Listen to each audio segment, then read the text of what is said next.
Hello, and thank you for the opportunity to speak with you this evening. My name is Donna Reisbeck-Stower, and I'm the proud board president of the Public Child Development Center. And I'm speaking to you on behalf of our entire board because we know that on your agenda this evening in closed session, you're talking about the lease agreement with the center and getting legal consultation. So we wanted to have a few words with you prior to. I've lived in Fallbrook for 35 years. I've been a member of the board for the Fallbrook Child Development Center for 14 years. We have 9 members, very strong, committed individuals, and an outstanding center director, Katie Testa. Our board of directors, our director, our staff, all of our parents and families are extremely appreciative of the partnership that we've had. The partnership that we've had with the school district for the lease of the land that the center sits on for 45 years. And that center itself, as you probably know, is our maximum is 48 students, and their ages 1 to 4.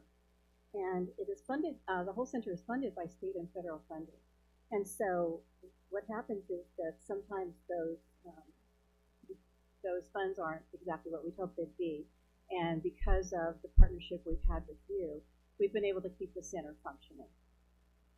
And it's only because of your partnership and the center's many loyal donor contributions over these last 45 years that the center has remained open for the community's low-income families.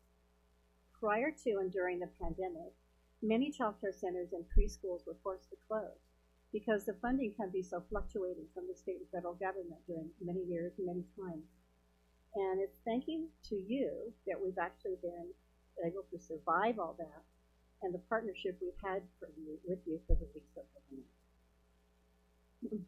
The center currently has students who actually are children of past students. So this has been in the community a long time, and it's wonderful to see that happening. They care and know how important the center is.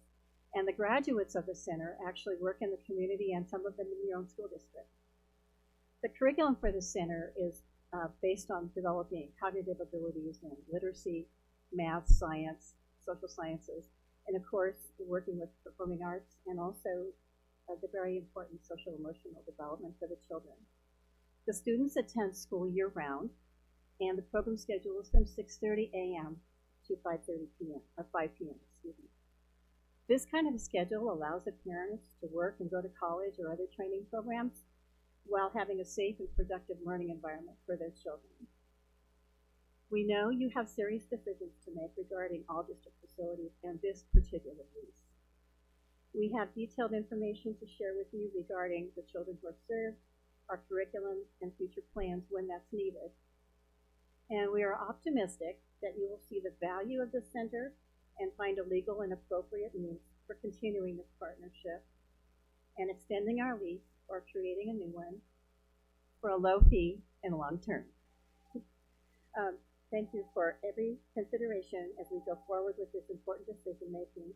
And please know we are available for answering questions, scheduling visits to the center, and consultation at any time. We have copies of 3 parent letters we'd like to leave with you.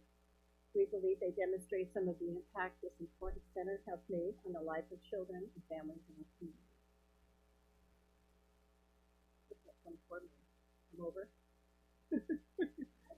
I'm over 24/7.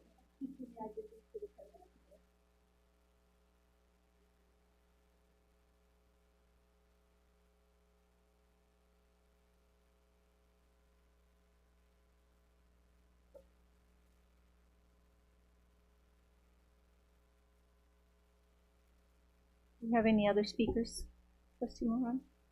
No, we do not. Okay. With that, at this time, the board will adjourn into closed session at 5:07 p.m. to discuss personnel, existing litigation matters, and conference with real estate negotiators.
Okay. Good evening. Welcome, everyone. The board has returned from closed session and is reconvening in open session at 6:11 p.m. There was no action taken in closed session. Tonight's flag salute and student presentation will be led by student leaders from Mary Faye Pendleton, I'm sorry. Superintendent McBride, members of the Board of Trustees, Superintendent Hazel, and everyone here today. My name is Hunter Bobwick, and I'm a third grade student at Mary Faye Pendleton School. I'm a proud member of the FUESD team this year and last year, since first grade, if you remember me. Do any of you remember me? Okay. Okay. At this time, I invite everyone to please stand, place your right hand on your heart, and join me in the Pledge of Allegiance. Ready, begin. I pledge allegiance to the flag of the United States of America and to the republic for which it stands, one nation, under God, indivisible, with liberty and justice for all. Thank you. You may be seated. That's good. Motivating.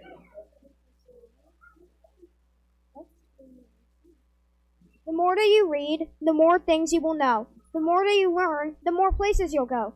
This is a quote from Dr. Seuss. Oh, you're supposed to bring some microphone? Reading is a passport to countless adventures. This is a quote from Mary Fort Osborne. We're excited to represent Mary Faye Pendleton. Tonight, we'll highlight 3 special things that happened at our school. Guest readers, incredible reading achievements, and a very special reward for students who shine as readers. Let's start with one of the coolest parts of Read Across America Week, our guest readers. We feel so lucky at Mary Faye Pendleton because we have amazing people from our community who take the time to visit our classrooms and read with us. From service members on base to parents and teachers, it's so fun to hear different voices bring stories to life. It makes reading even more exciting and reminds us how powerful stories can be.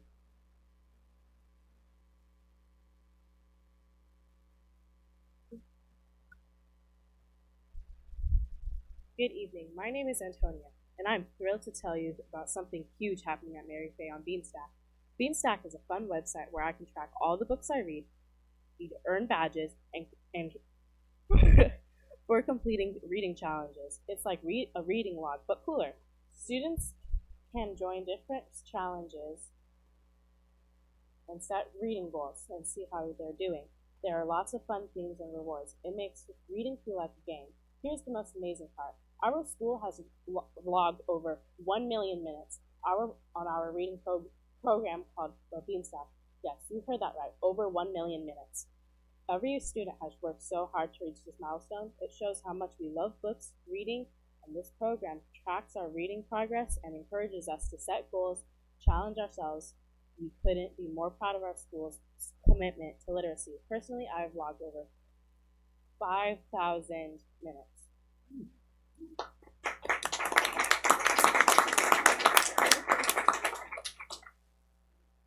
Hi everyone, my name is Mira, and I'm excited to share one of the most unique and fun rewards we have here at Mary Faye Pendleton. Our book vending machine. It's like a regular vending machine, but instead of snacks, it has books inside. Every month, each classroom teacher chooses a reader of the month, someone who stands out for their love of reading and their effort to improve. These students earn a special token, and with that token, they get to choose a brand new book from the vending machine. It's such a fun and creative way to reward reading, and it helps inspire all of us to keep working hard and diving into new stories. I'd like to direct your attention to the screen for a short video.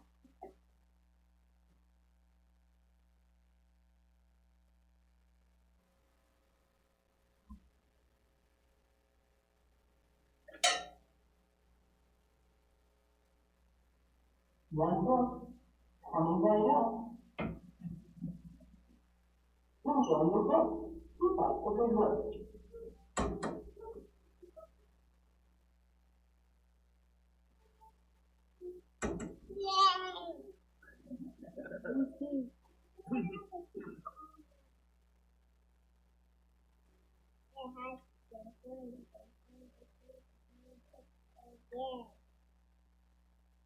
My mom is gonna be fed up with me.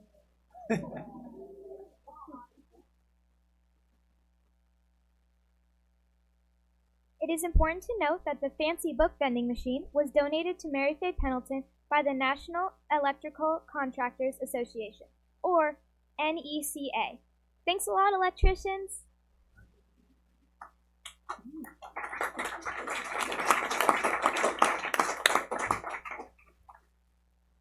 Another fun activity is Camp Read a Lot. Each year, Mrs. Hoff turns her third grade classroom into a reading campground for a day. Throughout the day, students play games that involve reading, and Kinder reading buddies are welcome to join the camp. This is a great example of how our teachers encourage students to read and be creative. She was my third grade teacher, and Camp Read a Lot was something I will never forget. Thank you, Mrs. Hoff.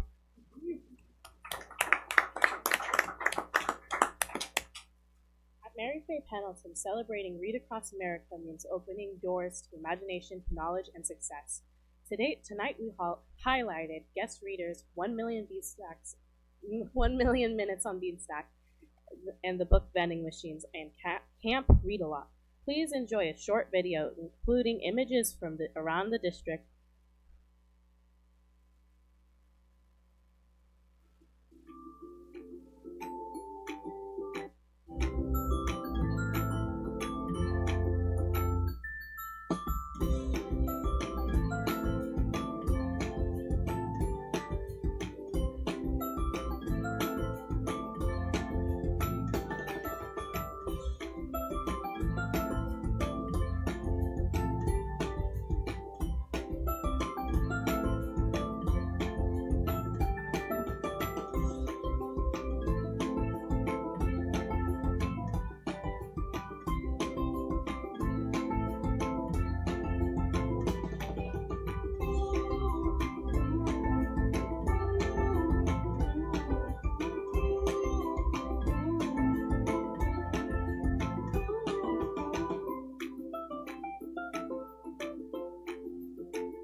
We are so grateful for the support of our teachers, staff, and all of you, board trustees, who help make these opportunities possible. And thank you. Have a great board meeting.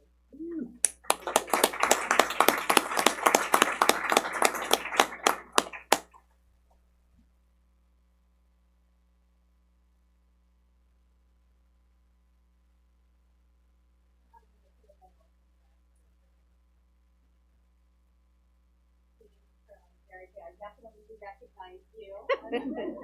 I've only been here for a year and a half as the superintendent, but all three of you have been leaders that I recognize. You helped us do, and who are not only leaders at the school, but really giving their opinions about the program. I'm really proud of it. And because of the leaders, high school district, and thank you for being here. To talk about meetings.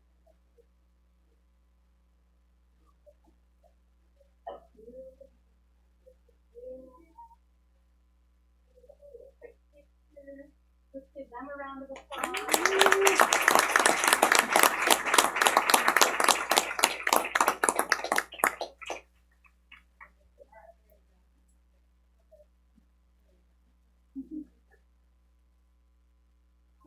All the parents, if you want to take a picture,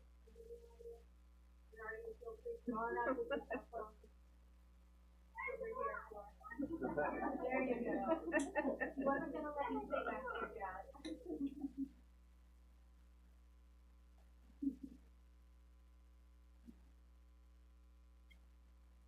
It's a big deal. Great job.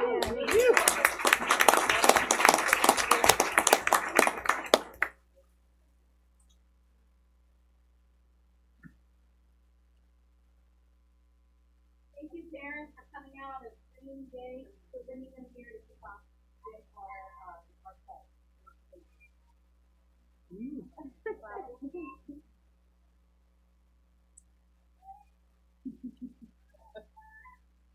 And with that, we can continue, correct? Okay. All right. So, congratulations, great speakers. It is recommended the governing board approve the minutes of the February 13, 2025 regular board meeting. Do I have a motion? So moved. Thank you. A second? Second. Thank you. Any comments? Okay. With that, I will take a vote.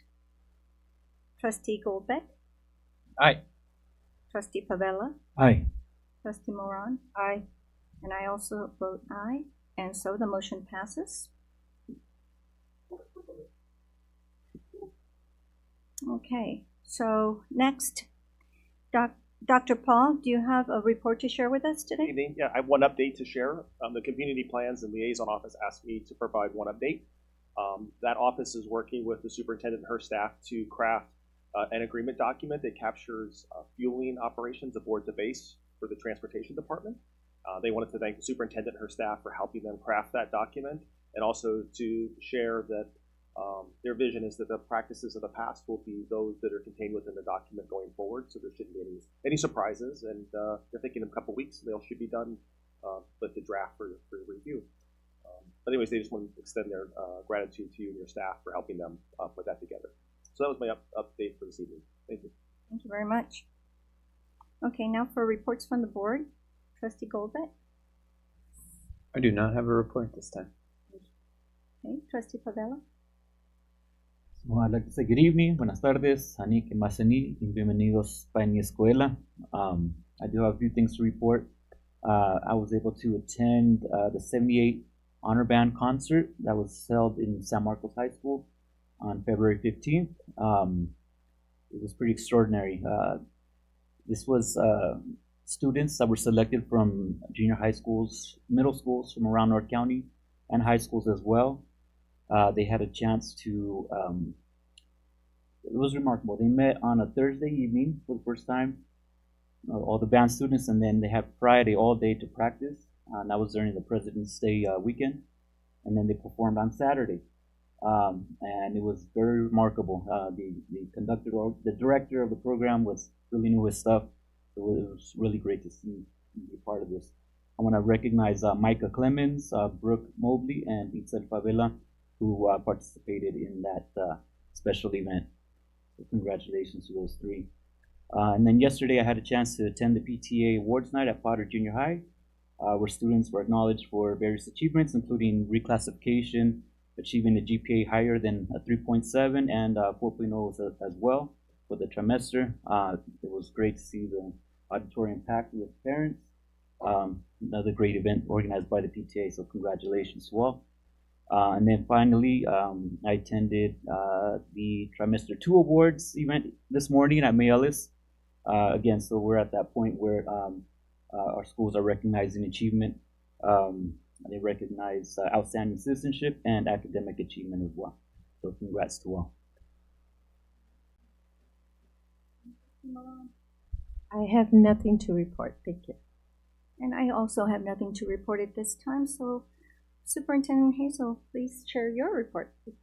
Thank you so much. And I'll keep it short this time because I know that it is raining out and we have all of our families here and they're anxious to hear about all the student awards.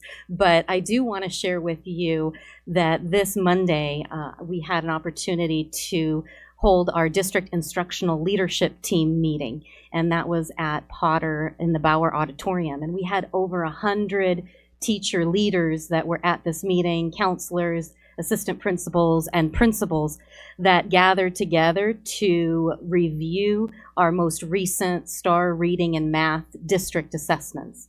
So every school sends a team. So there's a representative from kinder, a representative from first, second, third. Every grade level has a teacher that represents their grade. And then as a school, they review the progress of every child. And I feel that that's really something unique about our district, is that we are looking to push every single child to make improvements, and that during the time that our teachers are meeting together, they're talking about your children and how we can get the best out of each and every one of them and have them meet their potential. And so we know we've got about 55 days of school left, and we want to make sure that we get to making sure that as many students as possible reach their grade level proficiency. And so what our teachers did after they looked at the data, then every school came up with a plan for the next 55 days. And to talk about how they were going to, reallocate resources at the school to meet the needs of the current students that were in need. And just some of the areas that they're focusing on is extending time for reading and math for students who are below grade level. They're looking at daily exit tickets, so assessing the skills learned so that they can immediately address those needs in the following day. It's also time for spiral review. So we know that at the end of the year, we want to make sure that the children remember the things that we taught them in September in mathematics and in reading. And so we want to make sure that as we close the year, we touch on all of those skills and offer students opportunities for spiral review. We're going to continue pushing for that love of reading and enjoying the beautiful books we purchased this year in the Cozy Corners. And you'll also hear parents, your children may be invited to some after-school tutoring. So we have teachers that are going to be providing after-school tutoring for students who are not quite at grade level yet. So I'm just really proud of the work that we do. Is so focused on looking at every individual child, and that time that we spend together setting goals is really important. The weather report says it's going to be all sunny on Saturday. So I want to just remind everyone that this Saturday is our 21st annual Fallbrook Alayer event, and it's going to be held at May Ellis. And this is a celebration of literacy and service. And so the event includes parent workshops and community read-alouds. All students receive a backpack filled with books and materials. It's a huge festival and a wonderful event. It's going to be my first time being able to attend, so I can't wait to be there. I hope to see you there. And I want to thank Leticia Maldonado Stamos and her super dedicated team of volunteers who make this event happen every year. So that's my update for today. Thank you very much. Appreciate that. Okay, so moving on to attendance award. Strong attendance is so important because it's key to learning. When students are in school consistently, they have the best chance to grow, develop, and succeed academically. That's why we're excited to recognize schools for their effort in promoting strong attendance. This month, I'm proud to announce that La Paloma Elementary had the highest average daily attendance. Congratulations to the staff, to students and families of La Paloma Elementary for this outstanding achievement. Your commitment to being present every day sets a wonderful example.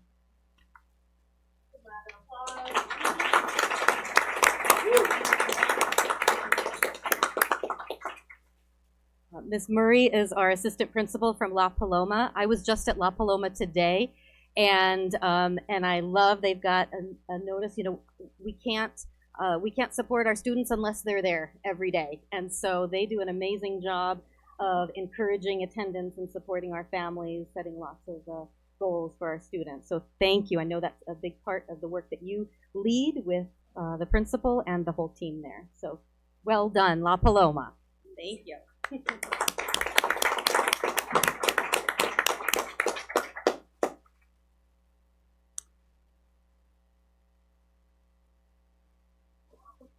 Okay. Trustee McBride is on crutches tonight, so normally she would be standing up at the podium, but I'm going to be passing out the awards for her, and she's going to do it from her seat. Okay, thank you. Since August 2024, Fallbrook students have read over 4,887,088 minutes. We would like to honor the following students for being the recognized readers at their school for the month of February and for participating in the February for the Love of Reading Challenge. Students, we are so proud of you. Being a strong reader will unlock doors to success in your future studies and in your future career. We hope you carry this love and joy for reading throughout your life. Congratulations, and please come up when your name is called, and we will be taking a picture also of you, or as a group. This month, we recognize some of our young readers, our top primary readers in our elementary schools, and our top 7th grade reader at Potter Junior High also. Okay, starting with Trustee McBride, would you like me to call the schools and you call the names of the students? Absolutely. Does that work? Yeah, that would be great. All right. From Fallbrook STEM. That is Gaydel Ordonez. Is that correct? Danielle? No? Okay.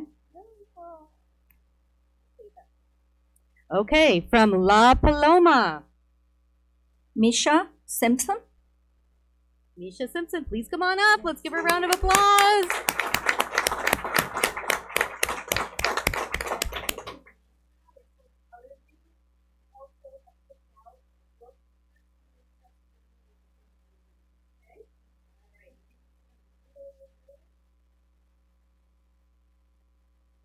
Okay, from Live Oak Elementary. Is it Jace Easterlin? Jace, come on up.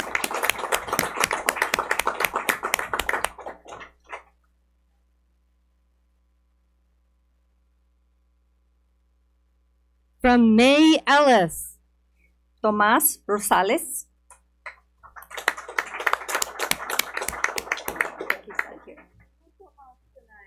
Okay. From San Onofre. Kalina Andra.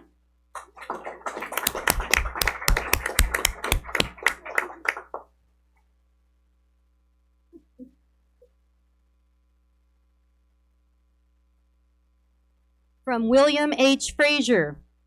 How about Ren Bishop?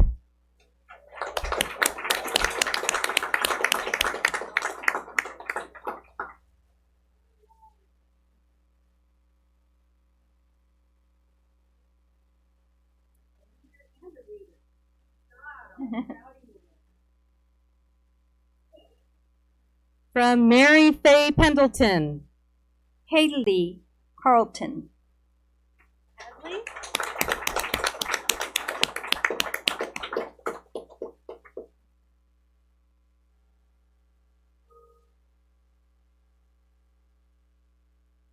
And finally, from Potter Junior High School, Travis Pothoven.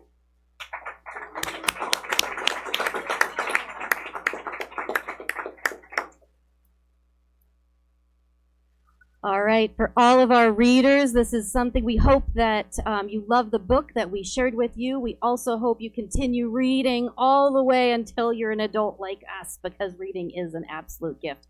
Let's give them all a round of applause.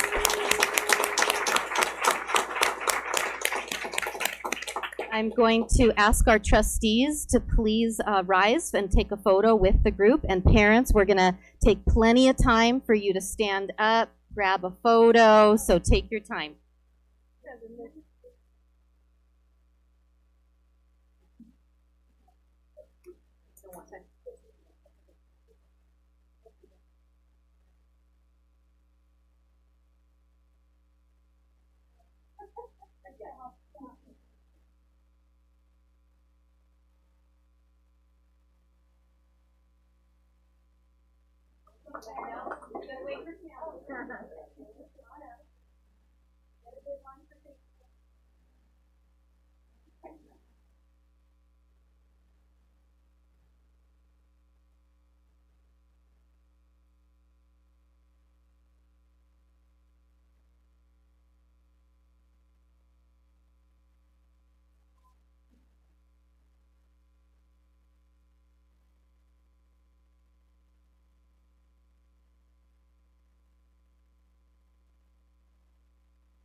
I know Trustee Favela, you were going to present the math awards.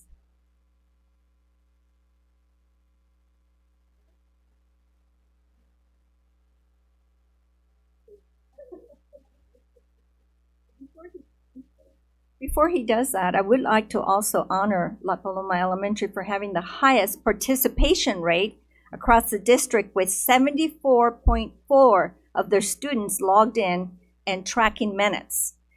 Thank you, Amy Pellet and Bridget Murray, for encouraging your students and fostering a love of reading at your school. Thank you so much. You keep winning.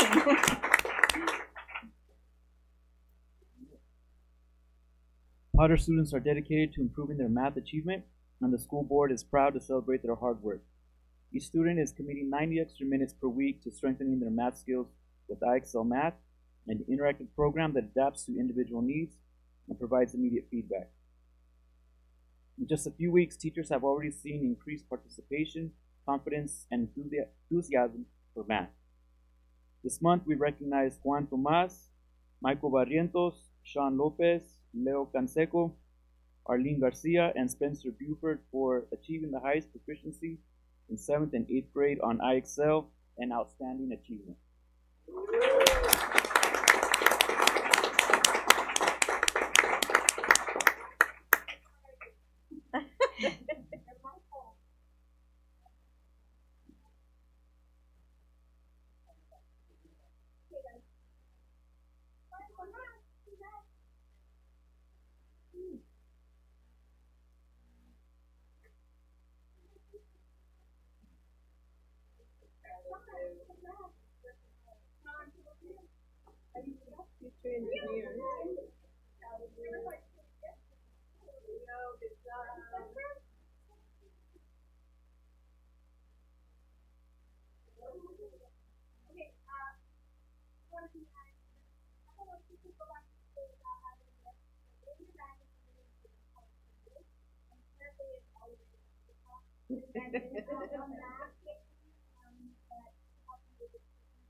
More names.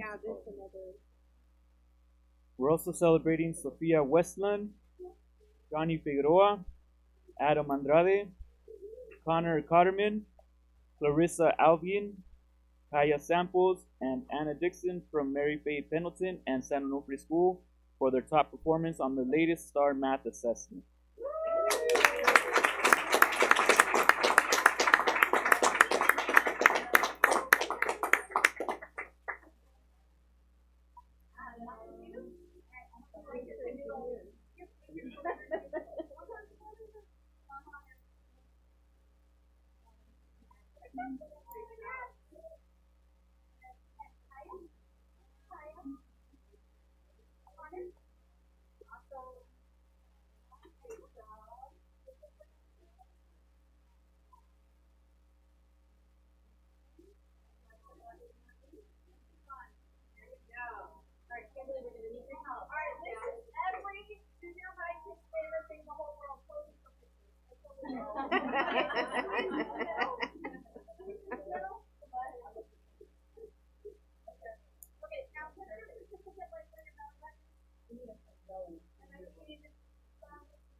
Keep smiling. You guys are doing great.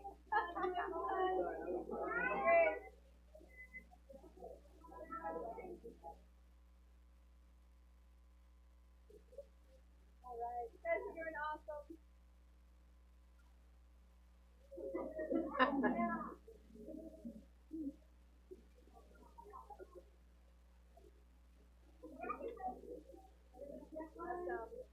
Okay,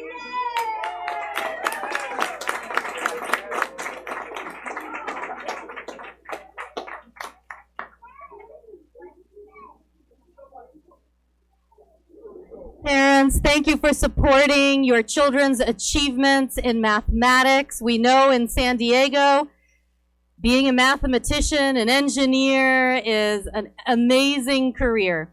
Families, we so appreciate that you are here. We also recognize it's almost dinner time, and you're welcome to stay for our whole board meeting.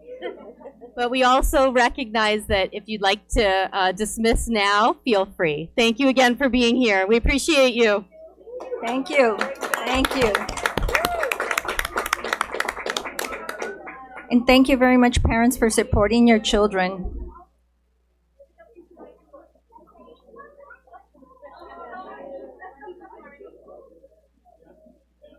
Are they forgetting their paperwork, or is that supposed to stay behind?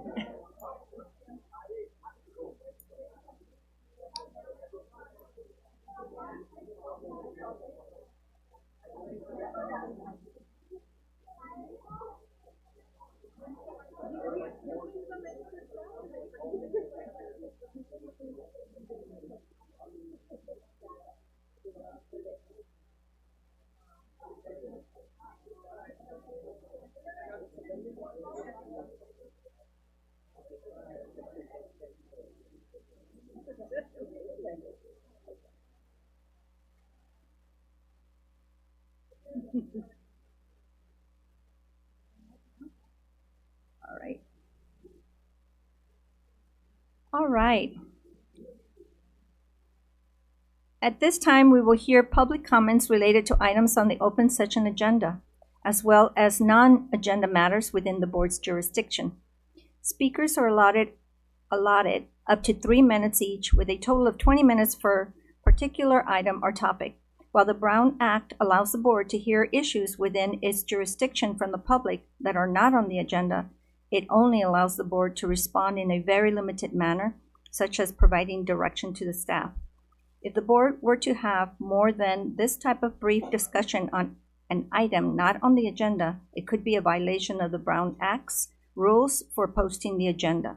To address the governing board, members of the public must have submitted a completed speaker card to the clerk of the board before the open session portion of the meeting began. Trustee Moran, do we have any speakers? Yes, we do. We have 2. Okay, I think that our 2 speakers are going to speak right before item 4. Is that correct? Okay.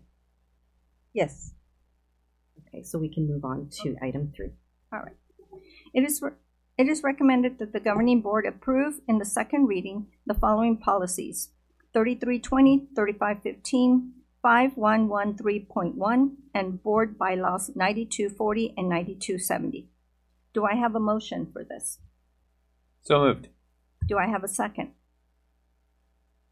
I'll second. Thank you. Any comments? Okay, I will ask for a vote. Trustee Moran? Yay. Trustee Favela? Aye. Trustee Goldbeck? Aye. And I also vote aye, so the motion passes. Tonight, we have several policies for the first reading. PB 0000 Vision, PB 4060 Local Control and Accountability Plan, PB 1250 Visitors and Outsiders, PB 3540, Transportation. PB 5030, Student Wellness. PB 3113.12, School Attendance Review Board. BP 5125, Students' Records. BP 5145.3, Non-Discrimination/Harassment. BP 5145.7, Sex Discrimination and Sex-Based Harassment. BP 5148.3, Preschool/Early Childhood Education. BP 6174, Education for English Learners. BB 9010, Public Statements. BB 9012, Board Member Electronic Communications. BB 9100, Organization. BB 9110, Terms of Office. BB 9121, President. BB 9124, Attorney. BB 9200, Limits of the Board Member Authority. BB 9220, Governing Board Elections. These policies will be reviewed and brought back for discussion and approval at the next board meeting. Moving on to number 3, next to the agenda is the CSBA Delegate Assembly election. Tonight, the board will vote to elect representatives to serve on the California School Board Association Delegate Assembly. This group plays a critical role in shaping education policies, advocating for school districts, and ensuring our local voices are heard at the state level. Each trustee may vote for up to 6 candidates using a ranked choice voting system. The candidate receiving the highest total score will be elected. Voting instructions. Each trustee will rank 6 candidates, assigning 6 points to the top choice. Next point, 5 points to the second choice.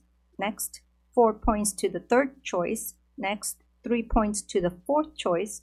Next, 2 points to the fifth choice. And last is 1 point to their sixth choice. Do not assign the same rank to multiple candidates. Once completed, please submit your ballot to the secretary, superintendent secretary, for tallying. Angie, which would be someone else tonight, will take the total scores, and the 6 candidates with the highest overall score will be elected. Okay. So, trustees, do you have any comments at this time? You have a quick comment. I was informed that there's a write-in candidate as well from Carlsbad Unified School District, and and the name is Michelle Ward.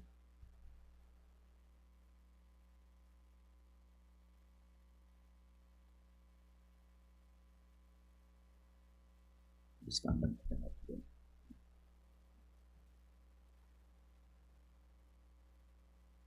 At this time, please take a moment to complete your ballot.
Ready to go? Okay. Actually, if you could you do them in order? Mm-hmm.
All right, it is recommended to make a motion to approve at this time.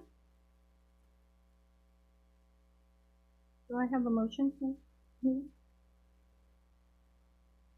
I move we approve the election, or the, I guess we're appointing these folks.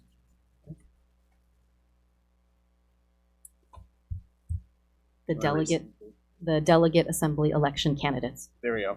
I move that we approve the delegation assembly candidates as stated. Anyone to second? I'll second. Okay, any comments? All right, with that, the motion passes, and those are, I will call for a vote. Trustee Goldbeck? Aye. Trustee Padella? Aye. Trustee Moran? Aye. I also vote aye, and with that, the motion passes. Okay. Thank you. Thank you, everybody. Okay.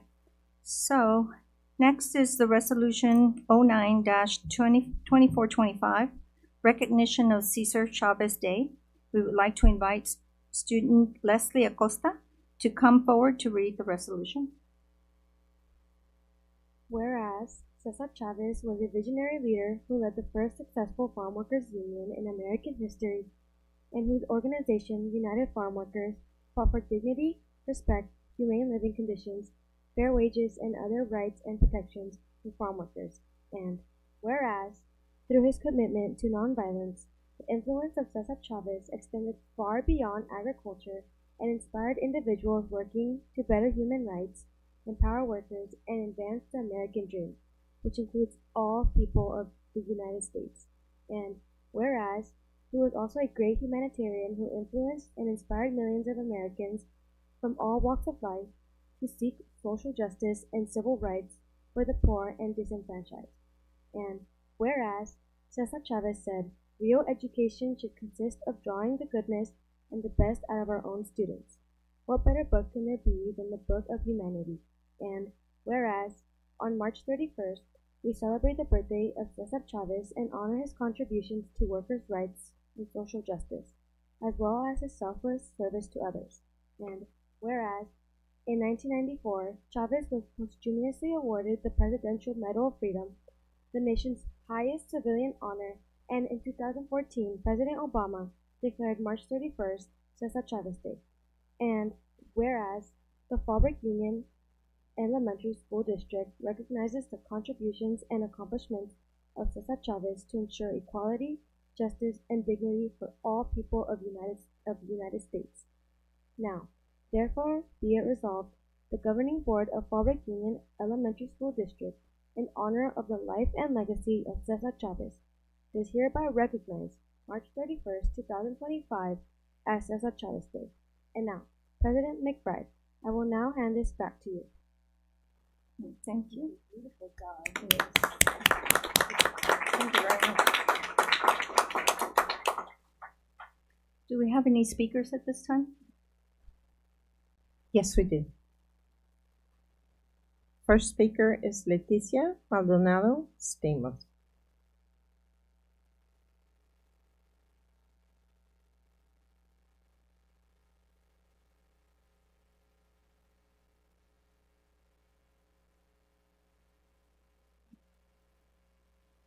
Thank you.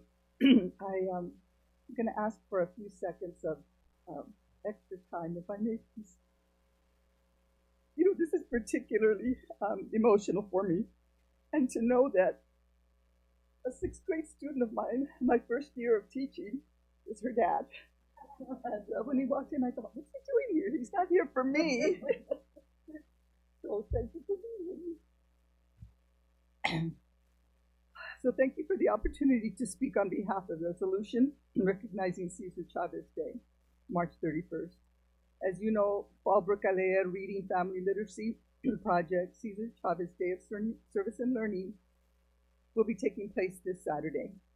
At 21 years old, this event is the longest running annual education-based community event in Fallbrook and probably in all of North County.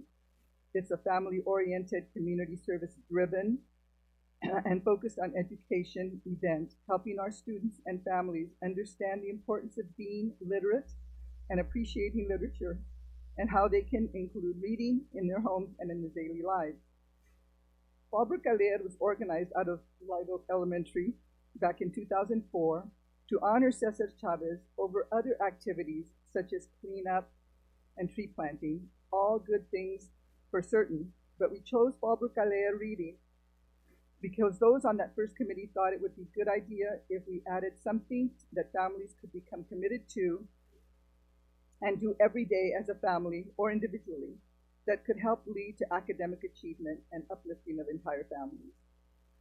Cesar himself only attended school to the 8th grade before he had to drop out to work to help support his family.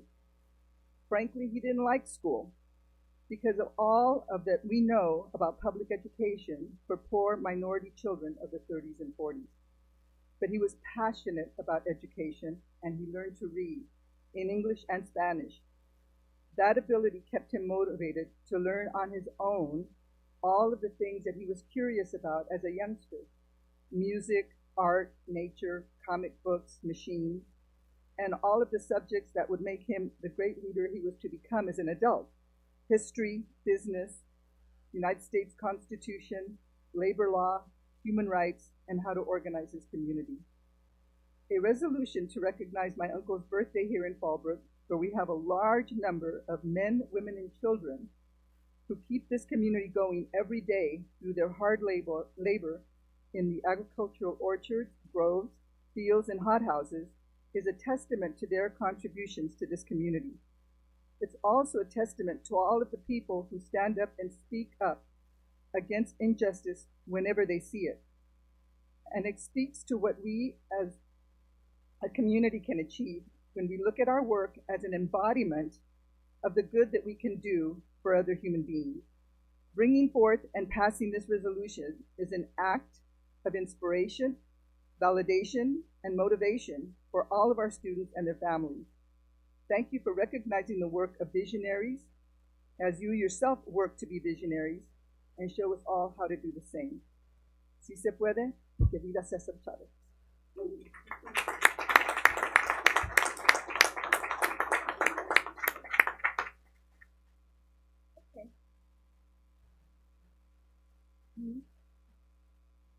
Next is Andrea Vasquez.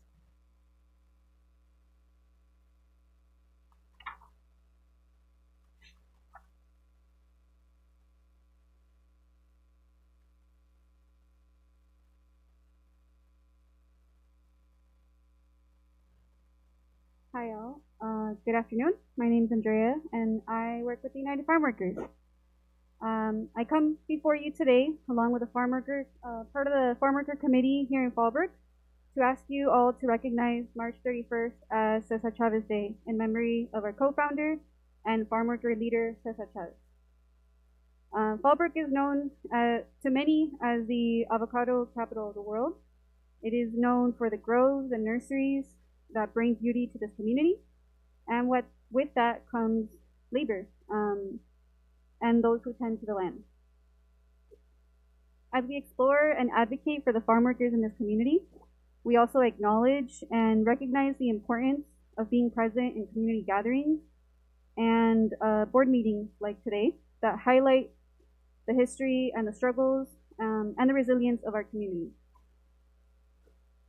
To paraphrase a little bit of Cesar Chavez, we believe that helping students and parents cherish and preserve the ethnic and cultural diversity nourishes and strengthens our community. Thank you, and we look forward to seeing you all at Saturday in Faber Calais.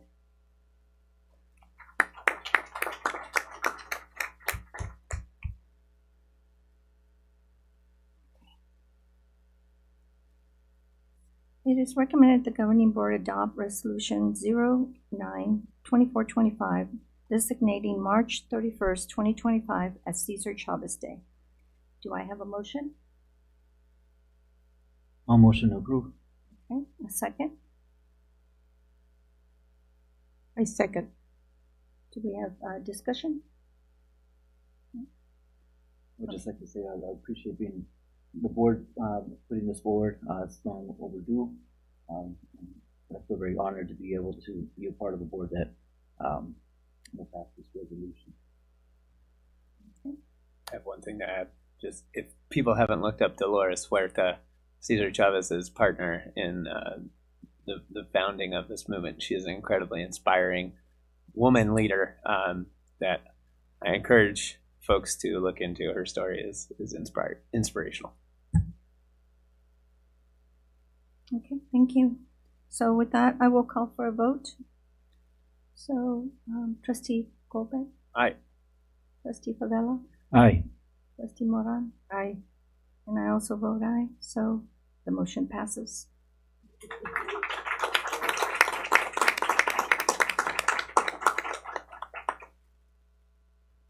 Okay, so moving on to business. I'm sorry to pause for just a moment. Do you mind taking a photo with our student who read the resolution here before we move forward? That'd be great. Yes.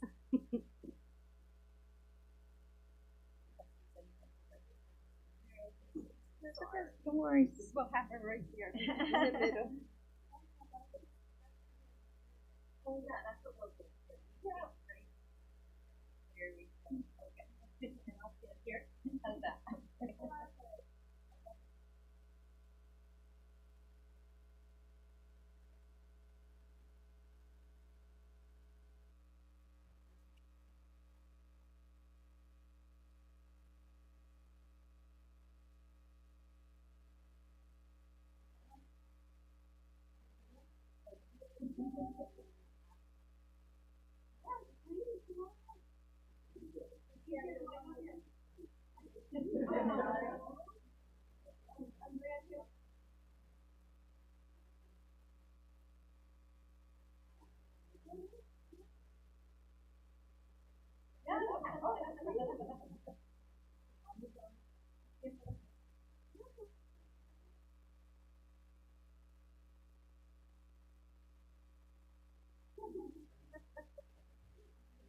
See Mary there. Okay.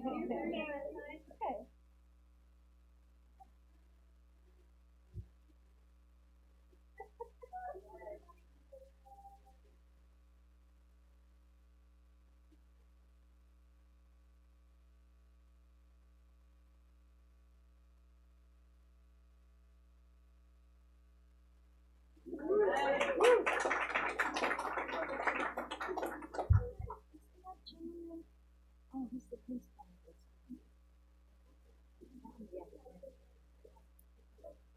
I haven't seen him before.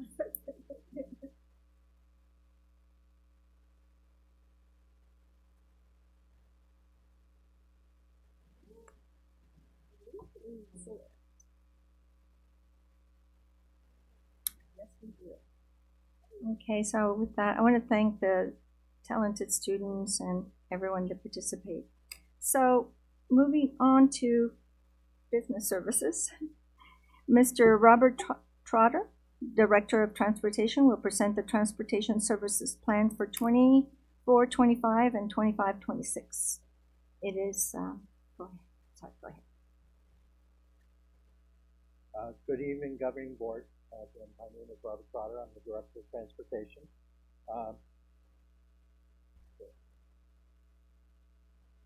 Again, we find our district leading as one of the 6 districts in San Diego County that has had an extensive transportation plan for general education, beyond what is required by the Education Code.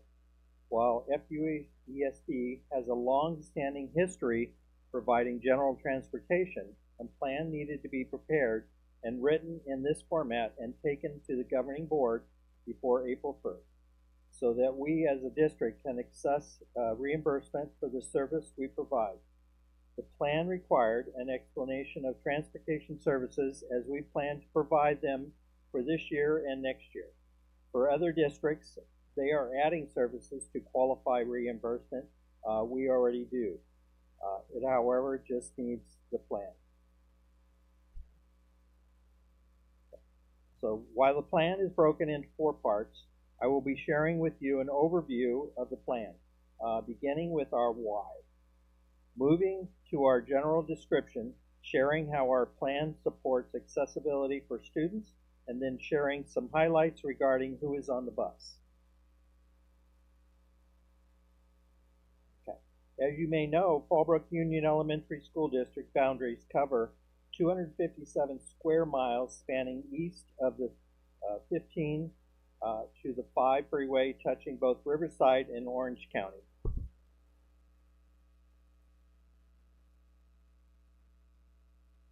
Beyond our expansive geographical area, Fallbrook is a rural community with housing that may be distant from residents' schools, with access issues created not only by geography, but features such as windy roads, hills, limited sidewalks, etc. Our transportation plan and department within our district has dedicated itself to ensuring safe transportation, providing access to our schools, and supporting our school and school community and partners. We should be proud to acknowledge that we offer services to approximately 33% of our students.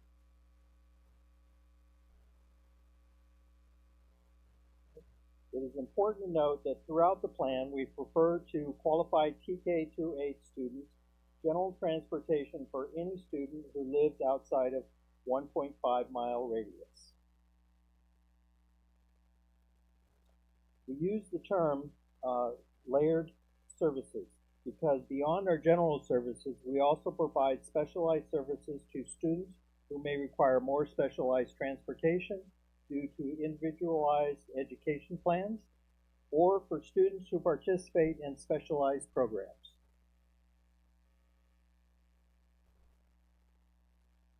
Following the general description, the next 3 sections of the plan are focused on specific student groups, either with the general education or beyond.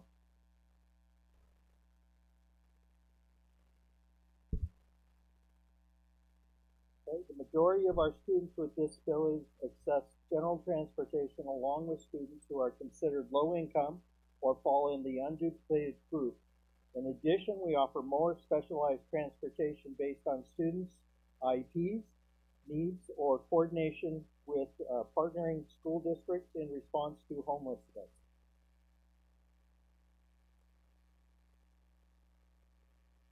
Our ridership, so to wrap this up, we'd like to highlight who is on the bus. Our ridership is made up of those who ride versus those who are eligible. General service up to 1,700 daily at AM and PM. Home to school students with disabilities, about 160, and San Onofre School, we're now transporting up to 126 twice a day. So all of these count as of Friday, and you can imagine they are always changed. I can tell you they do.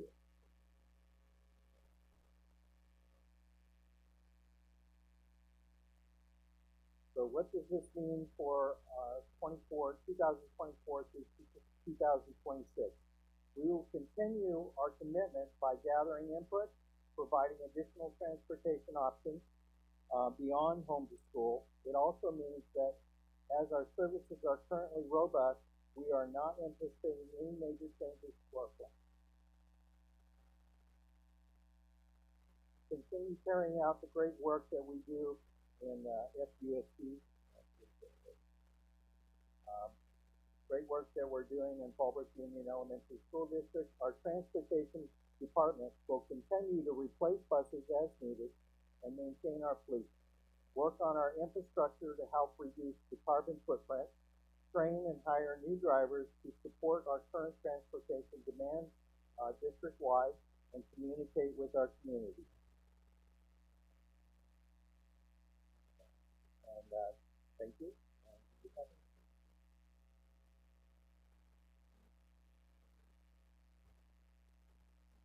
Thank you. Thank you. Thank you for the presentation.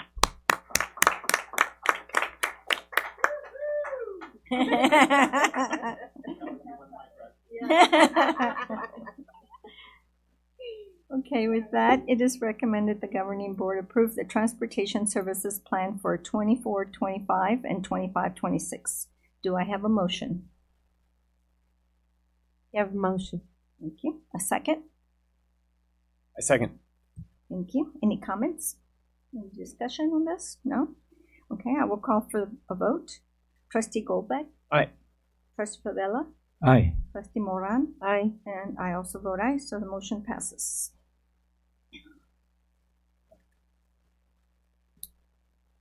Okay, moving on to human resources. It is Second interim. Oh, sorry, I skipped one. So Mr. Armando Faras, Assistant Superintendent of Business Services, will provide a brief presentation of the second interim report. How brief do you want it? Let's see, what time is it? Good evening, Madam President, trustees, Superintendent Hazel, Dr. Paul, staff, colleagues, and guests. It is truly my honor to present to you, to share with you the second interim report as required by California Ed Code. I know that you have already reviewed most or all of the over 120 pages in this document, and that today I'm going to be sharing some of the highlights.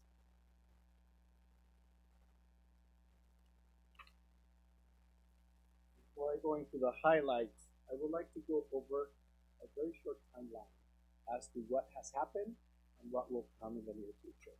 Back in June 2024, I believe it was June 27th or June 23rd, I presented to you the recommendation to vote on the adopted budget and you did. Back on December 12th, 2024, I presented to you the first interim report, which highlighted updates on revenue, meaning money coming in, and expenditures, money going out from the beginning of the school year all the way to October 31st. Today I'm presenting to you the second interim report. Just like the first interim report, it's also highlighting updates when it comes to revenues, again, money that we receive, and expenditures, money that leaves our district through salaries, healthcare costs, etc. And this second interim report is highlighting what has happened from January 31st all the way through, from October 31st all the way through January 31st.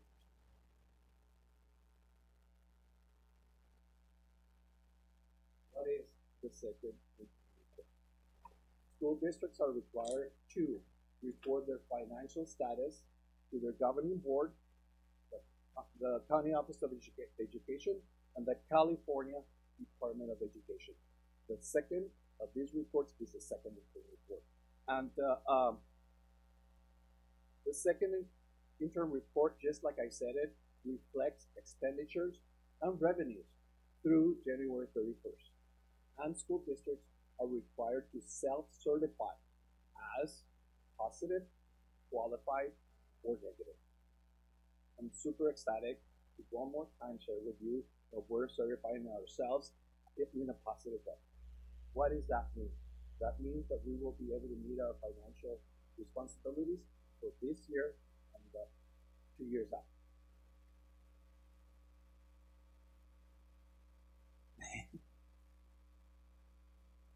I just want to go over the different certifications just for your delight. Before I proceed, I believe that it is very, very important for you, for this community, to know that while we see sometimes in the news other districts that certify differently, we continue to certify positively. Again, positive certification means that our district, Albert Union Elementary School District, will be able to fulfill our economic responsibilities this year and 2 years out. What does qualified certification means? That means that based on current projections, that district may, and I will repeat, may not be able to fulfill its financial responsibility this year or the following 2 years. And negative certification means that that district, based on current projections, will not be able to meet their current year financial responsibilities or their following year responsibilities. Does that make sense? Now, revenue changes. There is a decrease in our LCFF, local control funding formula, of about $110,000. Why is that? We had to make a revision when it comes to unduplicated counts. Unduplicated counts are the percentage of students who live in poverty, are English language learners, or foster youth. We used to have 77% of unduplicated counts. Our new percentage, is 74%, as it is reflected in the decrease in revenue. Federal revenue. There is an increase in federal revenue with the school-based medical administrative activity. But what does that mean, to be honest with you? This is funding that school districts receive to cover administrative activities that help connect students to medical. For example, outreach activities and eligibility verification. Other state revenue, there was an increase of about $26,645,000, and this is money that we receive for the expenses that we incur as a district when it comes to the LPAC testing, which are our English language learners, and our CAS, which is our state testing. Other local revenue, there is an increase of $711,190. And where is that coming from? That is also coming from medical billing reimbursement. And what is that? That is revenues. Well, funding that we receive for services that we provide to our students. It can be health issues and social emotional support. And we bill medical. We also receive money for interest earned from the money that of our district has sitting in bank accounts right now. And I'll give you the breakdown right now. Well, a projection. The $711,000, the breakdown is in interest rates, we received about $319,000. And medical billing, we received about $392,000.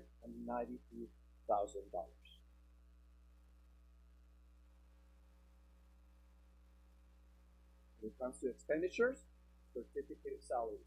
And I just want to share an experience that I had at one of my trainings.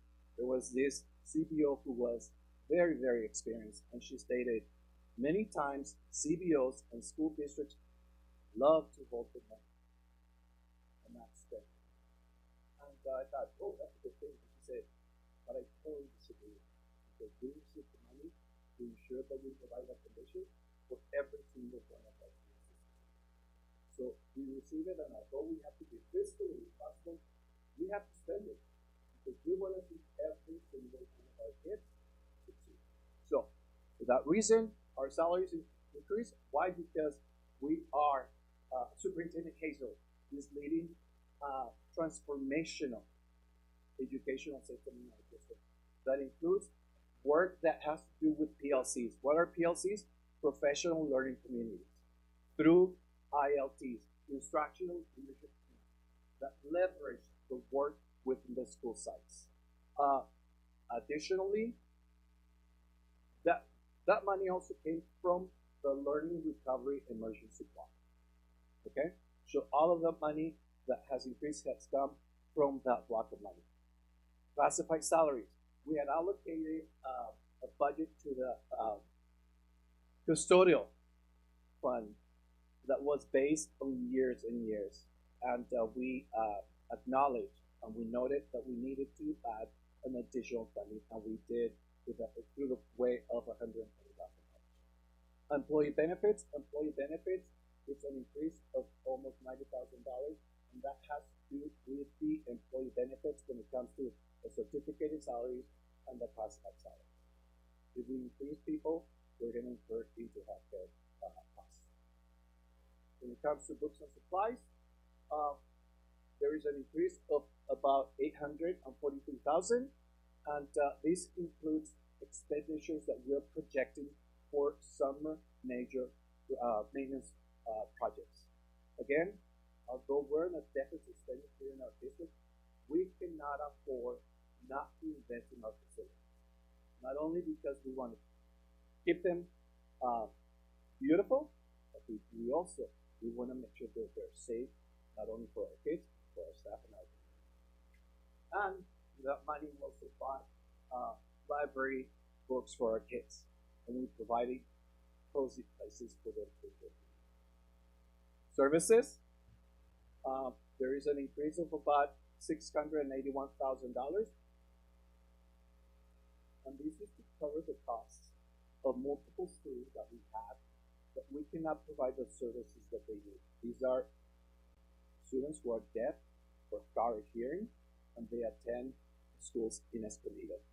And also we have a new ARIES student database implementation adoption that we're paying for that. And the other outgo, that is money, that $250,000 that you see decreased in that budget stream, went into the services to support that expenditure.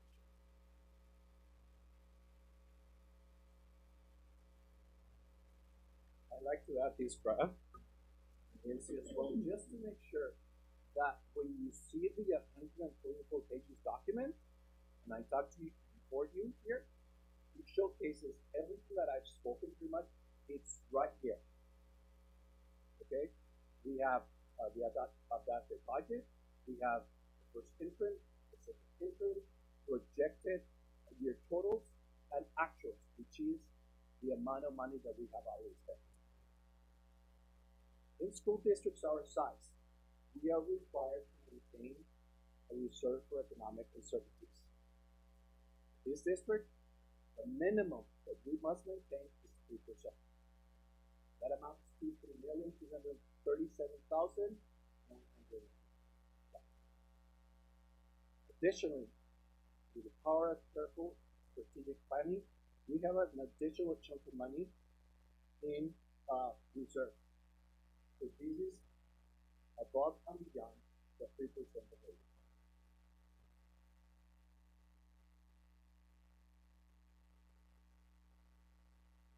What did I just do? I just provided you with a snapshot of our budget from the beginning of the school year all the way through January 31st. We have a positive certification, and our budget, our reserve is 13.21%. I want to make sure that I'm very clear when it comes to the reserve. Although we're required to maintain a 3%, and we have a 13.21%, we're still in deficit spending. What does that mean? We're spending more than we receive. Why do we have a 13.21% reserve then? Because we have received one. So that's helping us to up.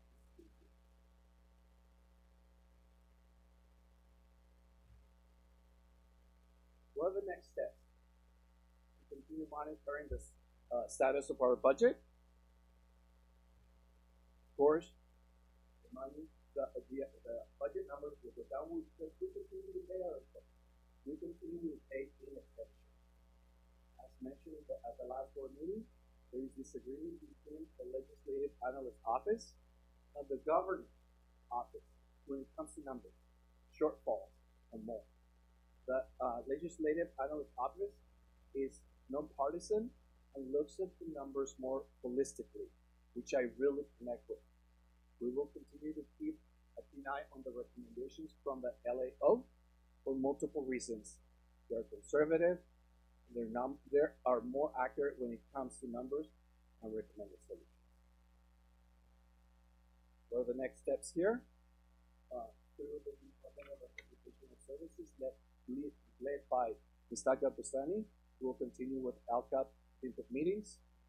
We are continuing to develop the 25-26 budget, and then we will attend the May revise to see what is the status of the economy for our state and our educational system.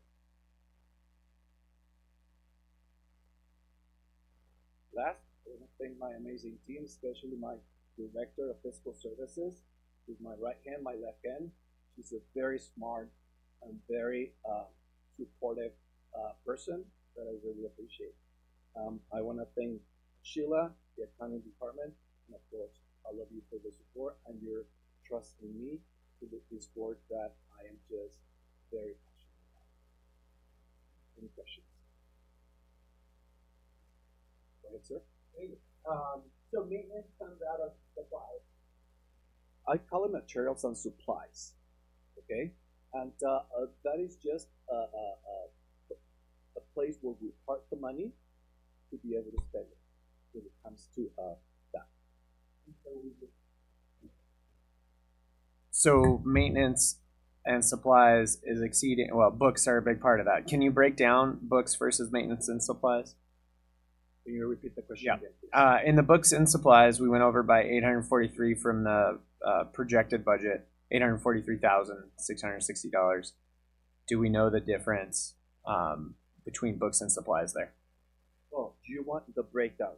I guess I'm just interested to know how much of the maintenance budget did we go over by, because that will inform the work at the facilities. I don't think we went over many. Right? Actually, there's the $843,000 is the difference between what we budgeted. One and intern report 2. Okay. That is the projection. That is the projection. But if you take a look at the actual, we have not spent that. Am I correct?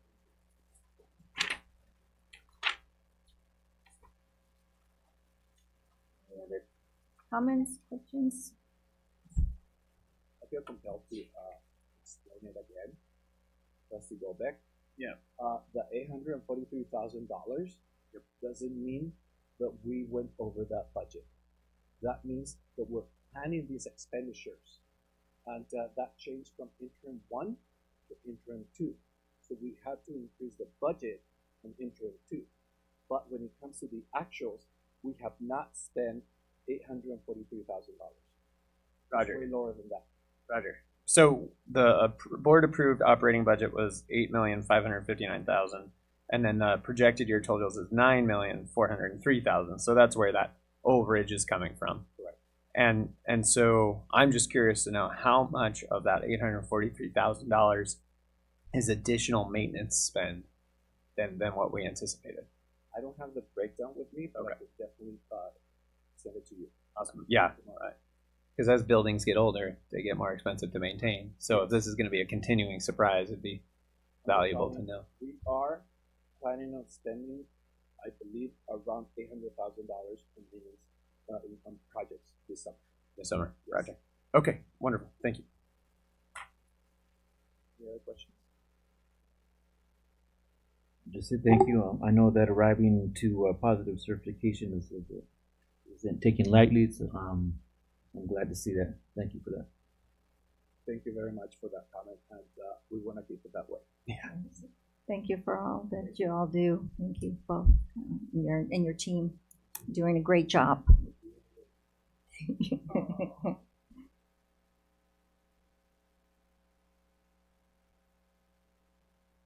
Okay, with that, it is recommended the governing board approve the second interim report. AB 1200 requires school districts to file interim reports of their budgets. Do I have a motion?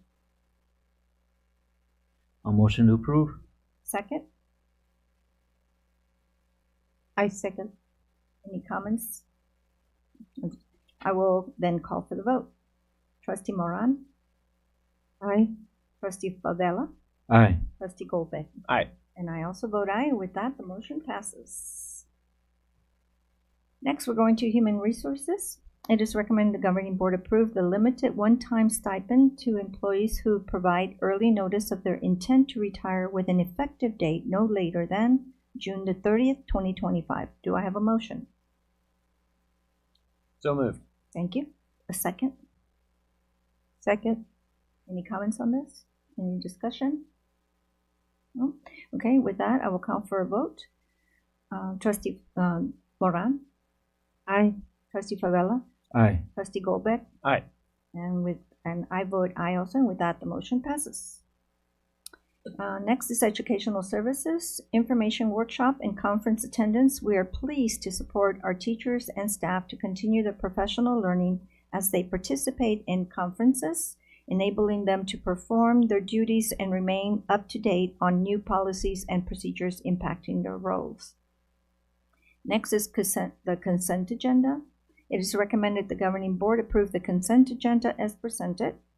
Do I have a motion? A motion to approve. Yes, thank you. And a second? Second. Thank you.